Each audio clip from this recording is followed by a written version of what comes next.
आज से लेकर हम लोग पीसमील डिस्ट्रीब्यूशन में सम स्टार्ट करने वाले हैं। Piecemeal distribution of cash theory के लिए 4-5 पेज छोड़ देना।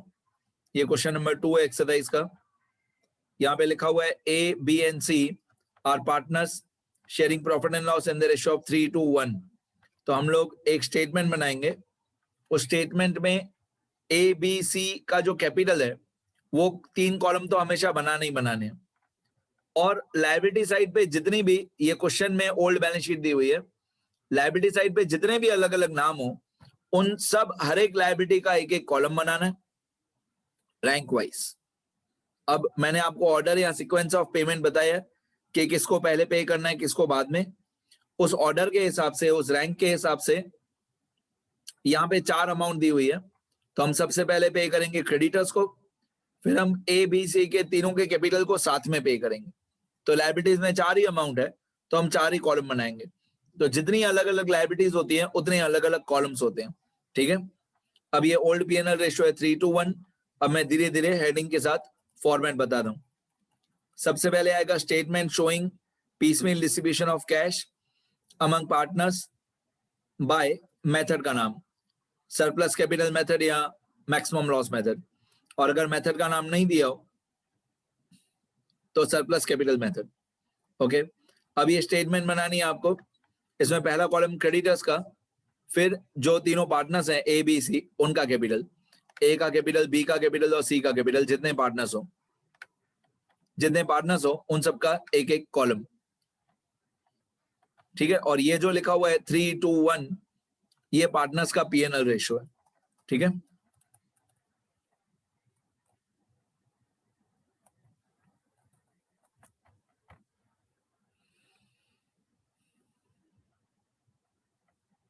ओके, अब हम लोग आ गए क्वेश्चन में। सबसे पहले दिया हुआ है क्रेडिटर्स दिया है 1,05,000। तो मैं इसको लिखूंगा पर्टिकुलर्स के कॉलम में balance as per balance sheet, और क्रेडिटर्स दिया हुआ था 1,05,000। क्रेडिटर्स दिया है 1,05,000, फिर ए बी सी का कैपिटल 70,000, 35,000, 7,000। तो 1,05,000, 70, 35, 7, ये 1,05,000,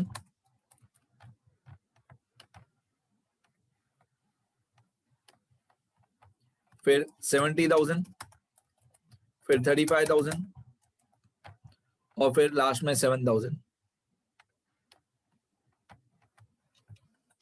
7,000, ठीक है। ये सबसे फर्स्ट लाइन में आपको लिखना है balance as per balance sheet. तो ये चारों लायबिलिटीज का हमने बैलेंस लिख दिया जितना ओल्ड बैलेंस शीट में दिया हुआ था। यहां से हमारा मेन आंसर शुरू होगा। अब एसेट साइड पे जितने भी सारे नाम दिए हुए हैं उनमें से कभी भी कोई भी अमाउंट हमारे काम की नहीं होती है। एसेट साइड पे सिर्फ कैश एंड बैंक हमारे काम का होता है, कैश एंड बैंक बैलेंस। बाकी एसेट्स हमारे काम के नहीं होते। एसेट साइड पे सिर्फ कैश एंड बैंक हमारे काम का होता है, बाकी कोई भी एसेट्स हमारे काम के नहीं होते। तो ये जो कैश एंड बैंक है 15,000 ये हमारे काम का है। मैं वर्किंग नोट्स में लिखूंगा। ये वर्किंग नोट बनाना जरूरी है। स्टार्टिंग में आपको बहुत इजी लगेगा लेकिन ग्रेजुअली आपको इसका इंपॉर्टेंस पता चलेगा। कैश एंड बैंक बैलेंस, इसकी अमाउंट दी हुई है ओल्ड बैलेंस शीट में, ये 15,000। तो कैश एंड बैंक बैलेंस, इसकी अमाउंट 15,000। आगे बाकी ये जो डेटर्स और स्टॉक दिया हुआ है, ये डेटर्स और स्टॉक हमारे काम का नहीं है। हाँ, अगर एसेट साइड पे कोई रिजर्व दिया हुआ है, for example profit and loss account, debit balance, advertisement suspense account, research and development expenditure, तो पार्टनर्स के कैपिटल में से माइनस हो जाएगा। ड्राइंग्स दिया हुआ है तो भी पार्टनर्स के कैपिटल में से माइनस हो जाएगा।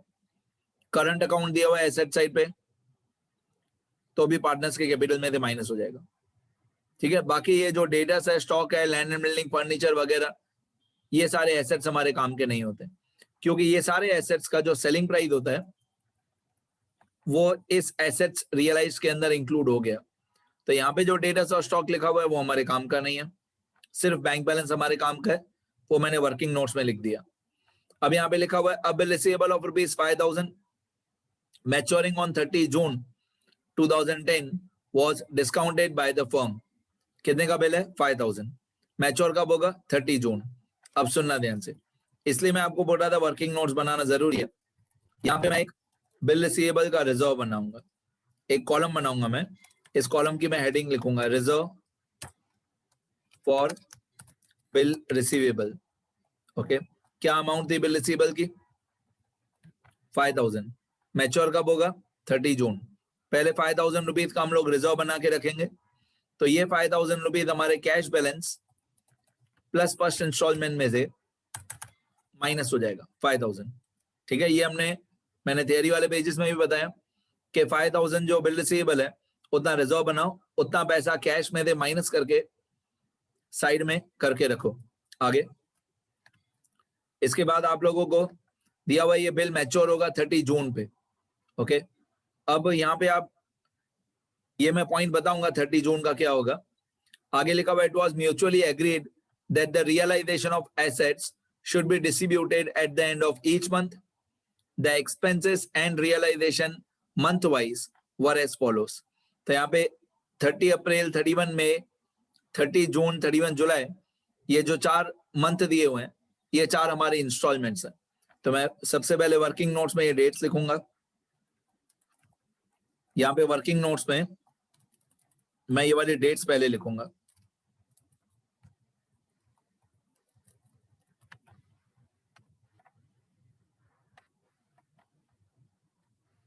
ओके, सबसे पहली जो डेट थी वो थी 30 अप्रैल 2010. 30 अप्रैल 2010. उसके बाद वाली डेट थी 31 मई 2010. 31 मई 2010. एक मिनट बेटा, इसका फॉर्मेट चेंज करना पड़ेगा.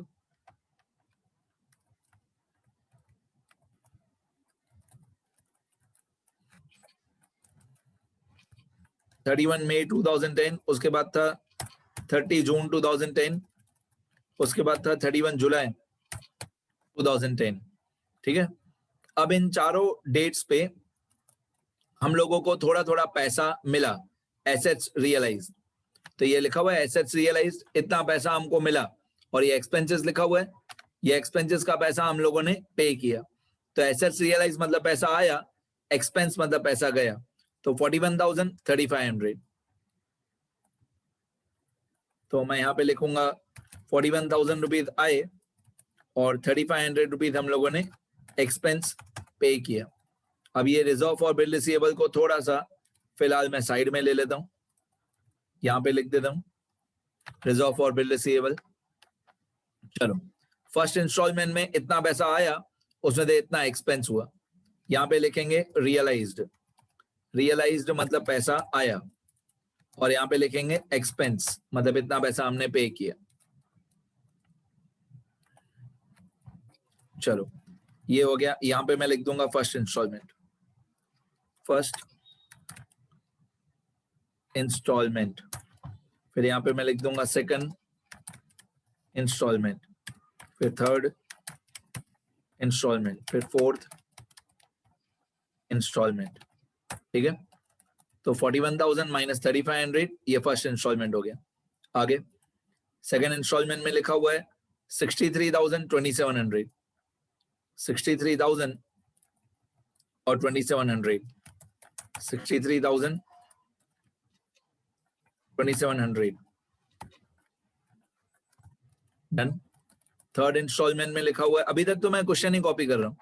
थर्ड इंस्टॉलमेंट में 73,750, 4,200. 73,750, 4,200. 73,750, 4,200. नेक्स्ट फोर्थ इंस्टॉलमेंट में लिखा हुआ है 17,500, 1,750. 17,500, 1,750. चलो अमाउंट चेक करते हैं. 41,000, 63,000, 73,750. 41,000, 63,000, 73,750, 17,500. सही है. 3,500, 2,700, 4,200. 3,500, 2,700, 4,200. सही है. मैंने अमाउंट्स भी चेक कर ली. वापस क्वेश्चन में जाते हैं. फिर लिखा हुआ है all the debtors and stock were fully realised up to 31 July. मतलब ये जो 31 जुलाई है, इस डेट तक 31 जुलाई तक सारे स्टॉक और डेटर्स रियलाइज हो गए, पैसे मिल गए.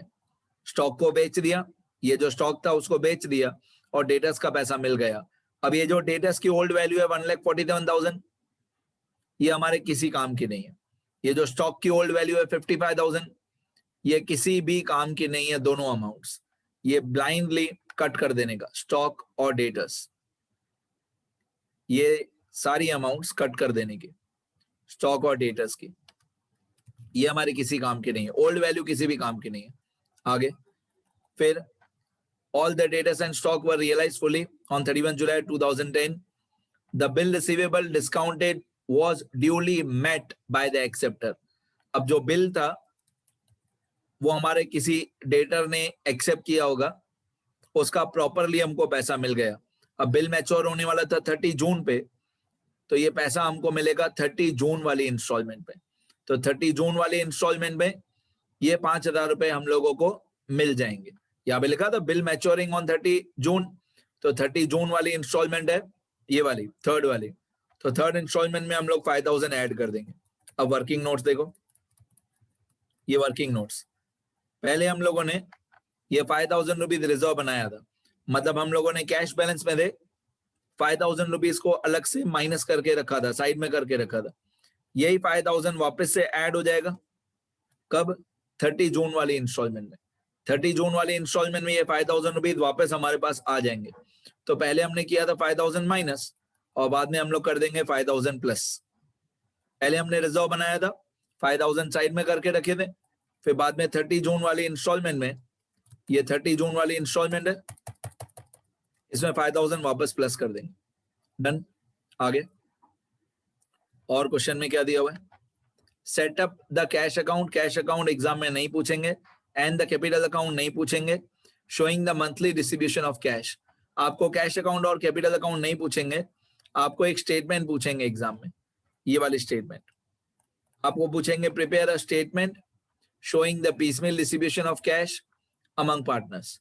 वैसे मैं अकाउंट्स भी ड्रॉ करके बता सकता हूं, लेकिन वो एग्जाम में पूछेंगे नहीं. ओके. अब सबसे ज्यादा इंपॉर्टेंट ये वर्किंग नोट्स, सुनना ध्यान से. यहाँ पे हम लोग हर एक इंस्टॉलमेंट का नेट अमाउंट निकालते हैं. हर एक इंस्टॉलमेंट का नेट अमाउंट. सबसे पहले कैश बैलेंस था हमारा 15,000, उसमें से ये 5,000 रुपीज माइनस हो जाएगा. 15 माइनस 5, ये हो जाएगा 10,000. इन शॉर्ट मैं यहाँ पे एक सम का फॉर्मूला लगा देता हूं.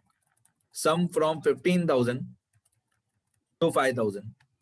तो हमारा पहले आएगा 10,000, फिर यहाँ पे कोई अमाउंट नहीं है. यहाँ पे आएगा 41,000 माइनस 3,500, तो ये आएगा 37,500. फिर 63,000 माइनस 2,700, तो 60300. फिर 73,750 माइनस 4,200 प्लस 5,000, तो 74,550. मतलब ऑटोमेटिकली ये माइनस वाला माइनस हो गया. ठीक है. मतलब इसके अंदर आपका आ गया 73,750 माइनस 4,200 प्लस 5,000. अच्छा, फिर लास्ट इंस्टॉलमेंट में 17,500 माइनस 1,750, तो बाकी बचा 15,750. अब ये जो हर एक इंस्टॉलमेंट की नेट अमाउंट है ना, ये हमारे काम की है. हर एक इंस्टॉलमेंट की जो नेट अमाउंट है वो हमारे काम की है. अब ये रिजर्व और बिल रिसीवेबल याद रखना. ये वर्किंग नोट हमेशा बनाना. हर क्वेश्चन में ये वाला वर्किंग नोट बनाना आपको बहुत काम आएगा. मतलब इंस्टॉलमेंट्स की कैलकुलेशन करना अच्छे से. अब ये जो नेट अमाउंट है, कैश बैलेंस की 10,000 और फर्स्ट इंस्टॉलमेंट की 37,500, ये दोनों हम कंबाइन कर देंगे. कैश बैलेंस और फर्स्ट इंस्टॉलमेंट, और यहां से हम लायबिलिटीज को पे करना स्टार्ट करेंगे. तो 10,000 प्लस 37,500, ये दो अमाउंट याद रखना. 10,000 प्लस 37,500. अब मैं यहां पे लिखूंगा cash balance plus first instalment तो कैश बैलेंस था 10,000 प्लस फर्स्ट इंस्टॉलमेंट था 37,500, तो दोनों को मिला के हुआ 47,500, दोनों को ऐड करके हुआ 47,500। ये 47,500 हम अपनी सारी लाइबिलिटीज को पे करना स्टार्ट करेंगे। तो सबसे पहले हमारी लाइबिलिटी है क्रेडिटर्स। क्रेडिटर्स की टोटल लाइबिलिटी है 1,05,000, लेकिन हमारे पास पैसे पड़े हैं सिर्फ 47,500, तो पैसे कम है हमारे पास। याद रखना पर्टिकुलर्स का कॉलम मतलब हमारे पास कितना कैश आया। याद रखना बेटा, ये जो पर्टिकुलर्स का कॉलम है, पर्टिकुलर्स का कॉलम मतलब कितना कैश हमारे पास आया, और ये जो सारी लाइबिलिटीज हैं क्रेडिटर्स और एबीसी, ये है हमने कितना कैश पे किया। ओके, मतलब you can say receipt side and payment side. तो ये 47,500 हमारे पास कैश आया। ये 47,500 आप सबसे पहले किसको पे करोगे? Rank wise. रैंक या ऑर्डर ऑफ पेमेंट या सीक्वेंस ऑफ पेमेंट, थियरी वाले पेजेस में मैंने पूरी लिस्ट लिखाई है। सबसे पहले डिसोल्यूशन एक्सपेंसेस, फिर सिक्योर्ड लोन, फिर अनसिक्योर्ड लोन, फिर पार्टनर्स लोन, फिर पार्टनर्स कैपिटल। उसके बाद भी पैसा बच जाता है तो पार्टनर्स में डिस्ट्रीब्यूट करो पीएनएल रेशियो में। तो ये पूरी लिस्ट मैंने पहले दिन पे बताई थी कि ये लिस्ट याद करो। तो 47,500 में से पहले हम पे करेंगे क्रेडिटर्स को। क्रेडिटर्स हैं 1,05,000 और हमारे पास पैसा कम है, 47,500 है सिर्फ। तो हम यहाँ पे लिखेंगे लेस पेड टू क्रेडिटर्स 47,500। तो हम क्रेडिटर्स को 47,500 पे कर देंगे, तो ये हो जाएगा माइनस 47,500। तो बाकी हमारे पास बैलेंस कितना बचा?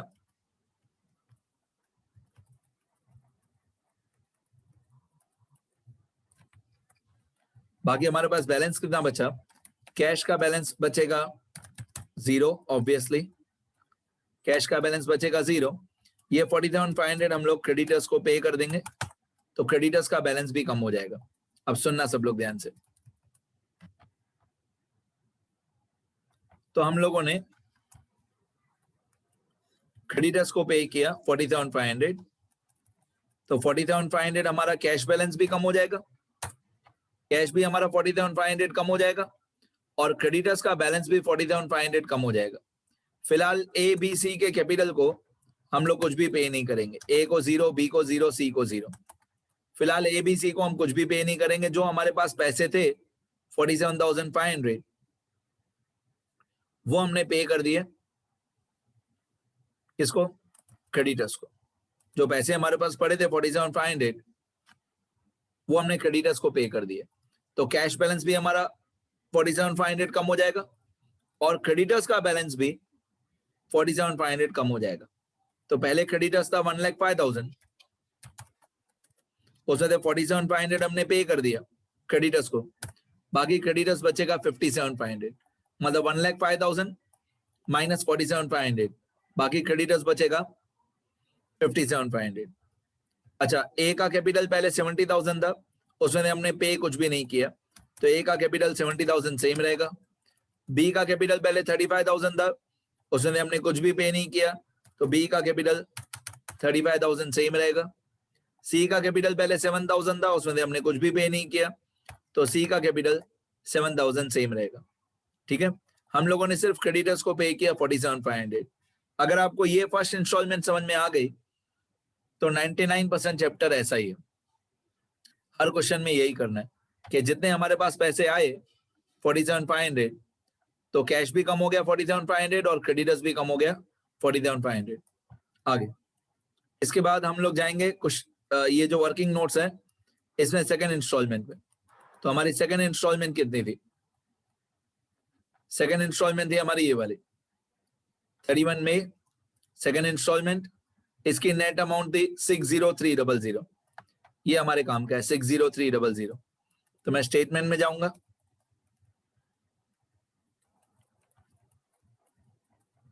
और यहां पे मैं लिखूंगा 60300। मैं एक बार फिर से अमाउंट चेक कर लूं, 60300 सही है, 60300। यहां पे मैं लिखूंगा सेकंड इंस्टॉलमेंट 60300। अब हमारे पास जो क्रेडिटर्स है वो है 57,500, और इतना पैसा क्रेडिटर्स को पे करना बाकी है 50,500, और हमारे पास जो सेकंड इंस्टॉलमेंट में पैसे हैं वो है 60,300, मतलब अभी हमारे पास पैसे ज्यादा हैं। तो क्रेडिटर्स जो थे 50,500, अभी हम उनको पूरा का पूरा पैसा पे कर सकते हैं। तो 60,300 हमारे पास पड़े हैं, उसमें से 50,500 हम क्रेडिटर्स को पे कर देंगे। तो मैं यहाँ पे लिखूंगा लेस पेड टू क्रेडिटर्स। कितना पैसा पड़ा है हमारे पास?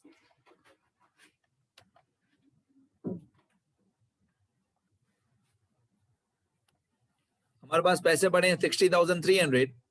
ये 60,300 हम लोग क्रेडिटर्स को पे कर देंगे।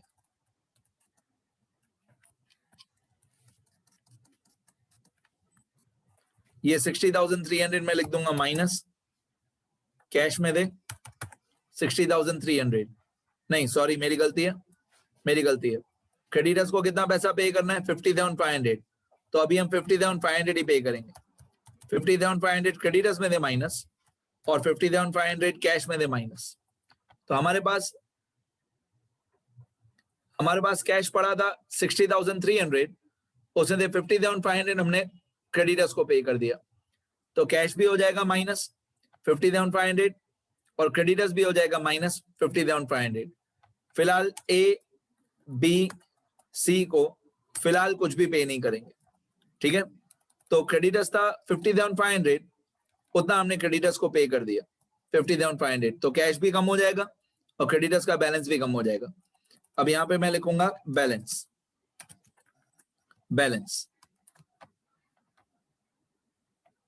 ओके, अब पहले हमारे पास कैश था 60,300, उसमें से 50,500 हमने पे कर दिया, बाकी कैश बचा हमारे पास 2,800, ठीक है। क्रेडिटर्स 50,500 माइनस 50,500, तो क्रेडिटर्स हो जाएगा 0। ए का कैपिटल 70,000 था, उसमें हमने कुछ भी पे नहीं किया अभी तक, तो 70,000 सेम रहेगा। बी का कैपिटल पहले 35,000 था, उसमें हमने कुछ भी पे नहीं किया, तो 35,000 सेम। सी का कैपिटल 7,000 था, अभी तक कुछ पे नहीं किया, तो 7,000 सेम। अब ए बी सी का कैपिटल हमको पे करना बाकी है 70,000, 35,000, 7,000। मेरा रूल याद रखना, जब से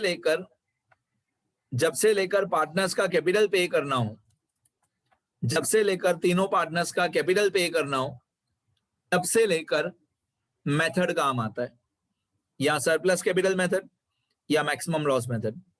जब से लेकर पार्टनर्स का कैपिटल पे करना हो तभी मेथड काम आता है, इसके पहले नहीं।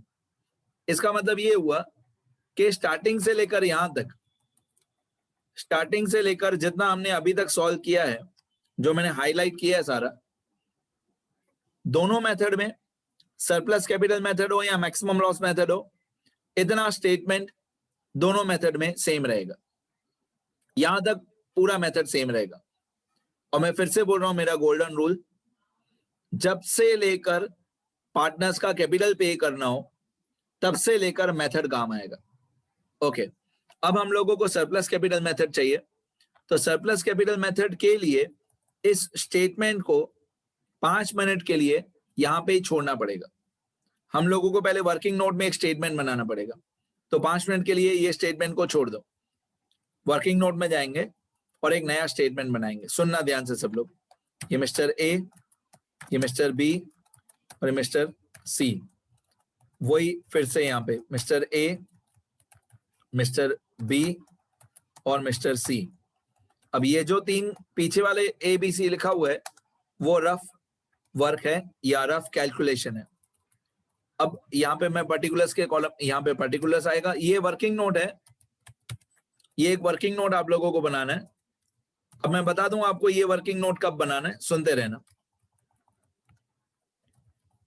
This working note is prepared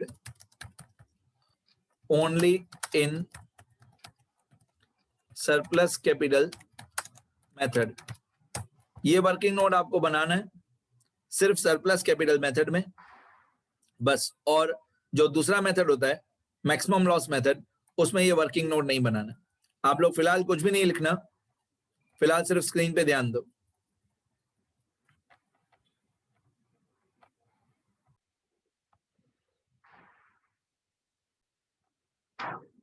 okay, आप लोगों को इस तरीके का एक टेबल बनाना है, ये वर्किंग नोट आपको बनाना है, और ये वर्किंग नोट आपको बनाना है सिर्फ सरप्लस कैपिटल मेथड में। This working note is prepared only in surplus capital method. इस तरीके से कॉलम्स बनाना, पर्टिकुलर्स एबीसी, फिर से एबीसी। अब आपको मैं एक पर्टिकुलर्स के कॉलम में फॉर्मेट बता रहा हूं, ये फॉर्मेट हमेशा के लिए याद कर लो। Balance less payment, balance less payment, और लास्ट में आएगा पेमेंट। ऐसे याद करो, balance payment, balance payment, payment. अभी तो मैं सिर्फ फॉर्मेट याद कर रहा हूं, इसलिए थोड़ी देर लगेगी। जब तक हम लोग प्रैक्टिकली पूरा सॉल्व करेंगे, जब तक एक या दो एग्जांपल हम लोग सॉल्व नहीं कर लेते, तब तक थोड़ा समझने में टाइम लगेगा। और मैं जब इसके पीछे का थेसिस थियरी बताऊंगा कि ये कैलकुलेशन कितनी बढ़िया बनाई है, जिसने भी बनाई है, मैंने नहीं बनाई है, हाँ, लेकिन ये तरीका आपकी टेक्स्ट बुक में भी नहीं दिया हुआ है, मैंने कहीं से ऑब्वियसली कहीं से सीखा है। और ये तरीका बहुत बढ़िया है सरप्लस कैपिटल मेथड का, बहुत इजी ट्रिक है, ठीक है। अब बैलेंस पेमेंट, बैलेंस पेमेंट, और लास्ट में आएगा payment, balance payment, balance payment, payment. अब एबीसी का जो लास्ट बैलेंस था स्टेटमेंट में, एबीसी का जितना लास्ट बैलेंस हो स्टेटमेंट में, वो लिखने का लास्ट बैलेंस, हाँ याद रखना। देखो, ए का फर्स्ट बैलेंस था 70,000 और लास्ट बैलेंस है 70,000। मैं लास्ट वाला क्यों बोल रहा हूं? मैं लास्ट वाला इसलिए बोल रहा हूं,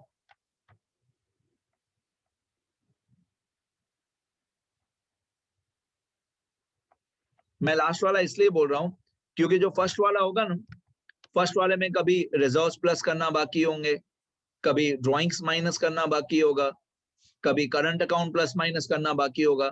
तो फर्स्ट वाला बैलेंस नहीं चाहिए, लास्ट वाला बैलेंस चाहिए, जो मैंने बोला जब से लेकर पार्टनर्स का कैपिटल पे करना हो। तो ये जो 70,000, 35,000, 7,000 है, लास्ट में जो कैपिटल है, ये काम का है। 70, 35, 7, ये मैं यहाँ पे बैलेंस लिखूंगा ए बी सी का। ए का बैलेंस 70,000, बी का बैलेंस 35,000, सी का बैलेंस 7,000, ठीक है। अब मैं आगे कैलकुलेशन समझाऊं उससे पहले, ये जो बैलेंस पेमेंट पेमेंट था, अब एक्चुअली पेमेंट उल्टा स्टार्ट होता है, ये फर्स्ट पेमेंट होता है, उल्टा स्टार्ट होता है, ये फर्स्ट पेमेंट होता है, ये सेकंड पेमेंट होता है, और ये थर्ड पेमेंट होता है। उल्टा होता है पेमेंट, मतलब वर्किंग नोट सीधा बनाएंगे। अब आपको थोड़ा अजीब लग रहा होगा इस वक्त, मुझे पता है, बट वर्किंग नोट सीधा बनाएंगे ऊपर से लेकर नीचे, और पार्टनर्स को पे करना स्टार्ट करेंगे उल्टा, नीचे से लेकर ऊपर। एक बार कैलकुलेशन समझ लोगे तो सब इजी लगेगा। ये ए बी सी का जो लास्ट बैलेंस था वो 70,000, 35,000, 7,000, मैं एक एरो लगा देता हूँ, ये वाला, तो जैसे आपको याद रहे कि कौन सा बैलेंस है, ये वाला बैलेंस है 70 और 35 और 7, इसको हम लोग स्टेटमेंट वर्किंग नोट में लेके आए। अब इन तीनों पार्टनर्स का जो पीएनएल रेशियो था वो था 3:2:1। अब क्या करना है आपको, जैसे मैं बोल रहा हूं वैसे मल्टीप्लाई डिवाइड करना है। पहले तीनों को 70, 35, 7 तीनों को अपने अपने रेशियो से डिवाइड कर दो।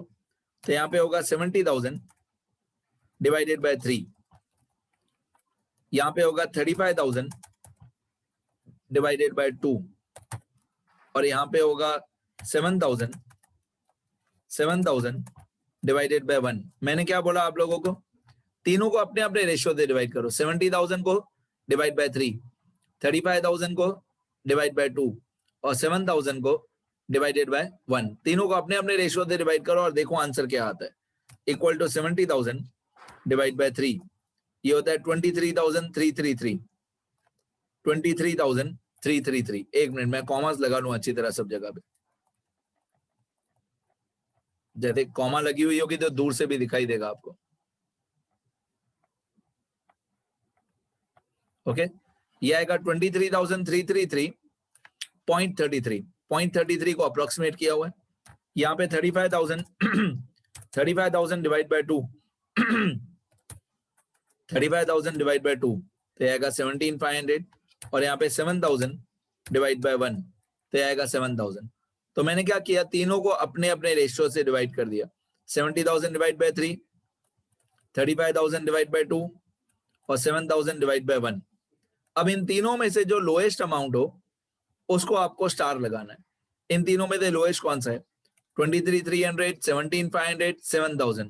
इन तीनों में से जो लोएस्ट अमाउंट हो वहां पे आपको एक स्टार लगाना है या सर्कल करना है। 23,333, 17,500 या 7,000। तो ऑब्वियसली तीनों में से लोएस्ट अमाउंट जो है वो 7,000 है। जो तीनों में से लोएस्ट अमाउंट हो 7,000,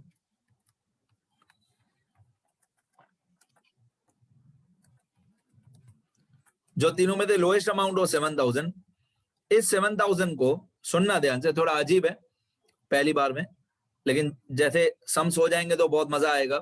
और मैंने बताया इसका मैं लॉजिक भी समझाने वाला हूँ कि इसके पीछे लॉजिक क्या है।